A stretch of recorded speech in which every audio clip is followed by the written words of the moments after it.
Hello जी, अस्सलाम वालेकुम। मेरा नाम है सुभान महमूद और आज हम जिस टॉपिक के बारे में पढ़ने जा रहे हैं वो है खिलाफत मूवमेंट। खिलाफत मूवमेंट का सबसे पहले हम बैकग्राउंड देख लेते हैं, फिर उसके बाद उसके कॉन्सिक्वेंसेस देखेंगे और उसका रिजल्ट भी देख लेंगे। सबसे पहले हम अब तक यहाँ पर जो कंडीशन चल रही है बड़े सगीर की वो थोड़ी सी देख लेते हैं। आप लखनऊ पैक्ट कर चुके हुए हैं, आप सारे एक जगह पे इकट्ठे खड़े हुए हैं, ऑल इंडिया पार्टी जो है वो इकट्ठी खड़ी हुई है। ठीक है। और मुस्लिम लीग और कांग्रेस एक ही पॉइंट पर है। और दूसरा, रोवल्ट एक्ट आ चुका हुआ है। रोवल्ट एक्ट का मतलब है कि आप उन्होंने एक एक्सट्रीम किस्म का कह लें पोजेशन दोबारा हासिल करने की कोशिश की है ब्रिटिश ने।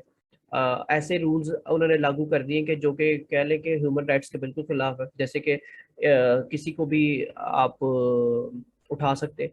कोई पुलिस स्टेशन, कोई पुलिस वाला जो ऑफिसर है वो किसी को भी जाके अरेस्ट कर सकता है और उसकी बेल भी नहीं हो सकती।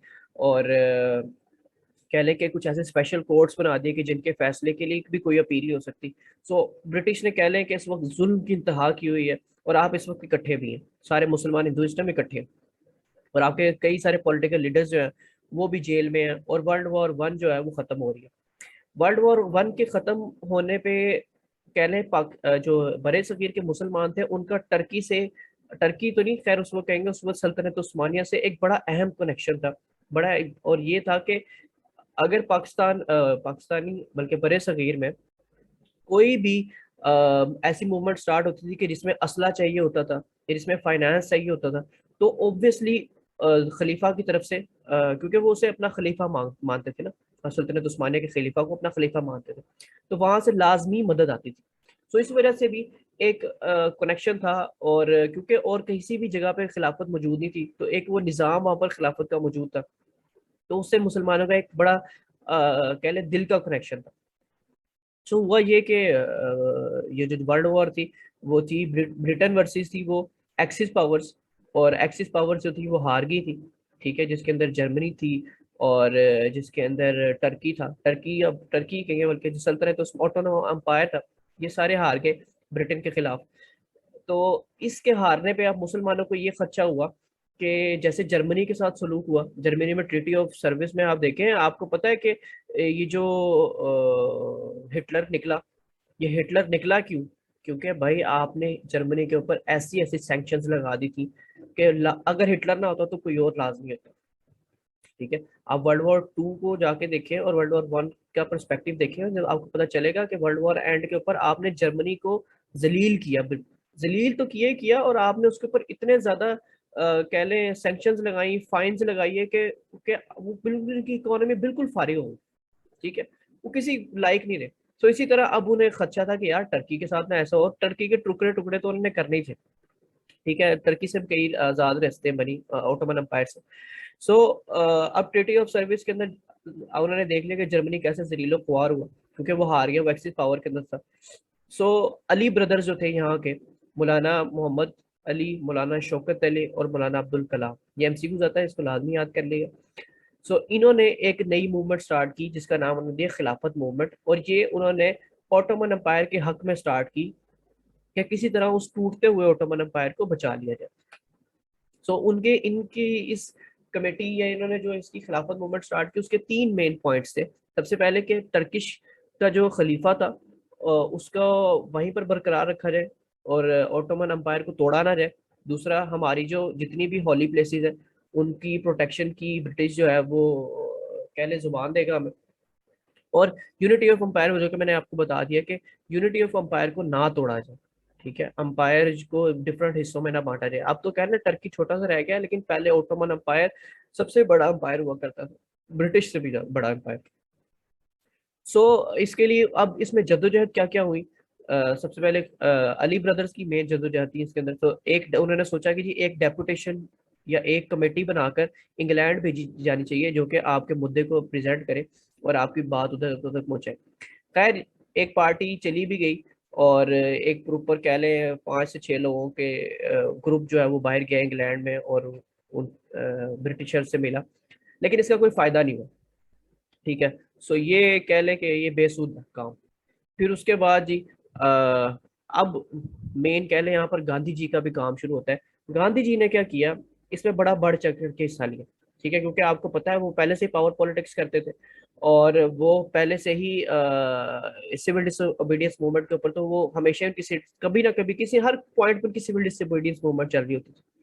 सो उन्होंने इसके अंदर बड़ा बढ़ चढ़ के पार्ट लिया, और गांधी जी ने इसमें नॉन कॉपरेशन मूवमेंट जो है वो इंट्रोड्यूस करवा दी अली ब्रदर्स के साथ मिलकर। सो इस नॉन कॉपरेशन मूवमेंट्स के अंदर करना क्या था? सबसे पहले जी, जो भी ब्रिटिश ने आपको टाइटल्स दिए हुए हैं वो उन्हें वापस कर दें, किसी भी गवर्नमेंट फंक्शन में ना जाए, स्कूल और कॉलेज जो ब्रिटिश के हैं वो छोड़ दें, और ब्रिटिश लॉ जो है वो उसको बाइकआउट कर दें, और ब्रिटिश की आर्मी में सर्विंग करना जो है छोड़ दें, और किसी इलेक्शन में पार्टिसिपेट ना करें। अब आप देखेंगे इसमें ज्यादातर जो पॉइंट्स है ना, उससे मुसलमान की पॉपुलैरिटी गिरेगी। Surrender to all British titles, ये बहुत ही खराब काम था जो उस वक्त मुसलमानों ने किया, और ये बाद में समझ आई मुसलमानों को कि हम क्या कर बैठे। और कह लें withdrawal from schools and colleges, ये भी एक इंतहाई फजूल उसी कह लें था जिसके ऊपर उन्होंने अमल कर लिया उसने। और बाइकआउट ब्रिटिश लॉ तो चलो ठीक है, वो तो हर तरफ से चल रहा था, लेकिन नो पार्टिसिपेशन इन इलेक्शंस, ये भी एक बहुत ही कह लें कि गलत राय थी जो गांधी जी ने उन्हें दी, और मुसलमानों ने इस पे अमल कर दिया, क्योंकि उस वक्त वो मुसलमान जज्बाती थे, और जज्बात में वो तो अपनी खिलाफत बनाना चाहते थे। आगे आप इंसिडेंट्स देखेंगे, ऐसे ऐसे इंसिडेंट्स हुए कि मुसलमान तो अपनी खिलाफत बनाने के लिए निकल चुके हुए थे, तो इस वजह से उन्होंने उसका फायदा उठाया मुसलमानों के जज्बात का, और इन्होंने नॉन कॉपरेशन मूवमेंट पे लगा दिया। साथ साथ एक मूवमेंट और चली थी, हिजरत मूवमेंट, जिसके ऊपर कुछ उलमा ने भी फतवे दे दिए थे कि अब जी बरे सगीर जो है वो दारुल हर्ब बन चुका हुआ है। दारुल हर्ब, पहले दारुल इस्लाम था, फिर दारुल हर्ब बन चुका है। दारुल हर्ब से मतलब है कि ऐसी जगह जहाँ पर इस्लाम इस्लाम से जुड़े हुए लोगों का रहना मुश्किल है। सो हिजरत मूवमेंट स्टार्ट हो गई, और हिजरत हुई किस तरफ? अफगानिस्तान की तरफ। बरे सगीर से जितने मुसलमान थे, जैसे ये अगर बरे सगीर है, तो यहाँ से मुसलमान अफगानिस्तान की तरफ जाना शुरू हो गए। ये इंडिया है, और यहाँ से अफगानिस्तान। अफगानिस्तान ने भी बड़ा अच्छा रिस्पॉन्स दिया और सबको वेलकम किया, लेकिन उस अच्छे रिस्पॉन्स की वजह से क्या हुआ कि लोगों ने और ज्यादा इधर हिजरत करना शुरू कर दी। और वैसे भी वहां पर इंडिया में वैसे इतने जुल्म चल रहे थे, तो अफगानिस्तान में कह ले एक अच्छी लाइफ, और अफगानिस्तान वालों ने आपको लैंड्स दिए, अफगानिस्तान वालों ने आपको खाना दिया, अफगानिस्तान वालों ने बिल्कुल आपकी बहुत मदद की उस टाइम। सो फिर जब उन्होंने देखा ना अफगानिस्तान ने कि यार ये तो लोग इतने ज्यादा आना शुरू हो गए, तो फिर खैर उन्होंने अपने बॉर्डर्स बंद कर दिए। अब जो लोग इधर तक पहुंचे हुए थे, वो जब वापस आना शुरू हुए यहाँ पर, तो आपको कह लें कि एक न्यूज जो एक आई पूरे बड़े सगीर में कि जी अफगानिस्तान, अब लोगों ने यहाँ पर इंडिया से निकलने के लिए क्या किया कि अपनी जमीनें, अपनी सारी जायदादें कौड़ियों के दाम बेच के वो अफगानिस्तान गए। अब जो लोग कौड़ियों के दाम या कह लें बहुत कम पैसों में सेल करके गए हुए हैं, वो जब अफगानिस्तान के बॉर्डर से वापस आ रहे हैं और इंडिया में वापस आए, और उन्होंने लोगों ने उनको रुलता हुआ देखा, तो एक मैसिव लेवल पे खबर फैल गई कि जी अफगानिस्तान ने अपने बॉर्डर बंद कर दिए, और मुसलमान जो है वो ट्रैप हो चुके हैं। खैर फिर अली ब्रदर्स ने जाके अफगानिस्तान से फिर दोबारा बात की, अफगानिस्तान के प्रिंस से, और हुआ ये कि फिर आखिरकार वो मान गए दोबारा से, और फिर से मुसलमानों की हिजरत स्टार्ट होगी। लेकिन उस वक्त मीडिया इतना ज्यादा नहीं था, खबर इतनी ज्यादा तेजी से नहीं फैलती थी, तो ये जो एक पर्सपेक्टिव चला गया था ना कि अफगानिस्तान की तरफ से उसके बॉर्डर बंद है, और एक लोगों में जो शक की बुनियाद बन चुका था, तो इस वजह से कह लें हिजरत मूवमेंट फ्लॉप हो गई, और मुसलमानों को इसमें बहुत नुकसान हुआ। और आखिर में गांधी जी ने भी आके यही कहा, जो कि इसको स्टार्ट करने वाले थे, गांधी जी का इस हिजरत मूवमेंट में एक बहुत बड़ा रोल था कि उन्होंने कहा था कि हाँ जी करनी चाहिए, मुसलमान इधर ना रहे, निकले यहाँ से। और बाद में गांधी जी ने कहा कि जी ये एक बड़ा गलत फैसला था, और इससे क्या हुआ जी, आपके जो सपोर्टर थे आपकी पार्टी के, वो सारे चले गए, और इससे कह लें कि मुस्लिम्स की पॉपुलैरिटी भी डाउन हुई।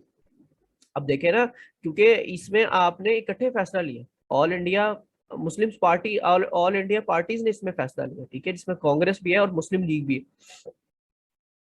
तो बहरहाल ये सारे इंसिडेंट्स हुए, और उसके बाद जी हिंदू मुस्लिम भी इसके बाद फसादात शुरू होने लगे, जब उन्हें ये समझ आना लगी कि यार ये तो उल्टा हमें ही नुकसान हो गया ये गांधी जी की बातों पे अमल करने के बाद। और मुस्लिम ब्रिटिश तो हो ही रहे थे ना।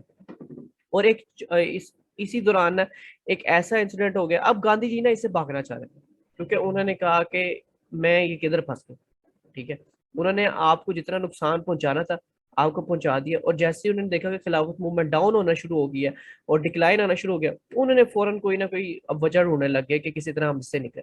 अब एक चोरी चोर इंसिडेंट हुआ कि जिसके अंदर लोगों ने, कह लें मुसलमानों ने अपना अपनी खिलाफत का ऐलान कर दिया, ठीक है, और हर जगह पे कब्जा कब्जा करना शुरू कर दिया।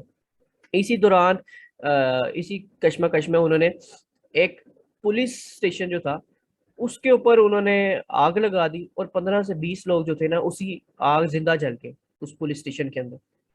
तो ये था चोरी चोरा इंसिडेंट। तो इसको बेस बनाते हुए गांधी जी ने कहा कि जी मैंने तो ये मूवमेंट इसलिए स्टार्ट की थी कि ताकि पीसफुल एक सिचुएशन हो और एहतजाज हो, लेकिन ये तो किसी और तरफ ही जा रही। मैं तो एक पीसफुल नॉन कॉपरेशन मूवमेंट चाहता था, और ये एक पीसफुल नॉन कॉपरेशन मूवमेंट नहीं रही, और ना मेरे पॉइंट ऑफ व्यू के मुताबिक रही है। तो इसलिए मैं इसे अब बैकअप हो रहा हूँ, और मैं अब इसका और पार्ट नहीं रहूंगा। सो इस तरह क्या हुआ कि खिलाफत मूवमेंट खत्म हो गई, और खिलाफत मूवमेंट के खत्म होने के साथ साथ आपकी कॉपरेशन भी खत्म हो गई। अच्छा जी, मुसलमानों को एक ये बात समझ आ चुकी हुई थी कि अब हिंदू जो है वो हमारे साथ कभी भी मुखलिस नहीं है, ठीक है, और वो कभी भी हमारे लिए नहीं सोचते, वो हमेशा हमें नुकसान पहुंचाने का सोचते हैं। तो इस वजह से जो कॉपरेशन थी ना मुस्लिम और हिंदू की, वो यहाँ पर आके खत्म हो गई, और लखनऊ पैक्ट वाला जो एक भाईचारा चल रहा था वो खत्म हो गया। अब इस सिचुएशन का ब्रिटिश को क्या फायदा हुआ, क्योंकि ब्रिटिश ने देखा हर चीज पे कंट्रोल कर दिया। हिंदू और मुस्लिम की यूनिटी टूट गई, जो कि एक बड़ा प्रेशर डाल रहे थे मिलके, वो भी खत्म हो गए। और दूसरा रॉबर्ट एक्ट के जरिए और जो फसादात चल रहे थे उसने वो भी खत्म कर दिए, और जो मूवमेंट्स चल रही हैं वो भी खत्म हो चुकी है। सो इसका अब आगे क्या इस कहानी का होगा, वो इंशाल्लाह हम देखते हैं नेक्स्ट लेक्चर में। तब तक के लिए आप मेरा चैनल लाजमी सब्सक्राइब कर लें, और बेल आइकन को लाजमी बजा लें, दबा देगा।